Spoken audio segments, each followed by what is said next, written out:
Hello সম্মানিত সুধী, আসসালামু আলাইকুম। একটা আসলে ঘটনা আপনাদের সাথে না বললেই না হয়।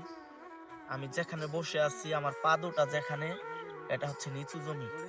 আবার আমার পিছনে যেটা দেখতে পাচ্ছেন, এটা হচ্ছে উঁচু জমি। এই উঁচু জমি কখনো কিন্তু বেশি হবে না, মানে তার যতটুকু জায়গা ওইটুকু থাকবে, কমে যাবে কিন্তু বাড়বে না কখনো। কিন্তু এই যে নিচু জমি আমার পা যেখানে রাখা, এটা কিন্তু আস্তে আস্তে বড় হয়। কিভাবে বড় হয়? ধরেন আমি এই জমির মালিক, নিচু জমির মালিক। আমি যখন এই ক্ষেতের আইল ছাড়তে আসব, তখন কিন্তু এই যে ধরেন আমি এই বাতরটা মানে আইলটা কাটতে কাটতে কিন্তু আমি ওইদিকে নিয়ে যাবো গা। এর মানে তখন এই জমিটা বৃদ্ধি পাবে, কিন্তু উপরের জমিটা কিন্তু আস্তে আস্তে কমে যাবে। এটা কিন্তু আমরা কখনোই চিন্তা করি না যে একদিন এই জমি টাকা পয়সা রেখে আমাদের পরপারে যেতে হবে। এজন্যই আমি এই ভিডিওটা করার উদ্দেশ্যই হইল যাতে আল্লাহ সকলকে সহি বুঝ দান করে।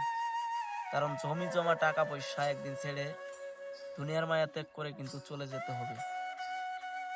তাই সবাই ভিডিওটা বেশি বেশি শেয়ার করে আপনাদের একটা মেসেজ দিতেছি, যাতে করে এই মেসেজটা সবাই পেয়ে যায়।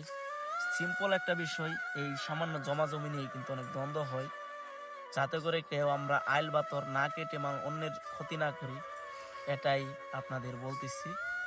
যদি কেউ বুঝে থাকেন বা এই ভিডিওর মাধ্যমে উপকার হয়, আমার জন্য সকলেই দোয়া করবেন। ধন্যবাদ সকলকে। আসসালামু আলাইকুম রহমতুল্লাহ।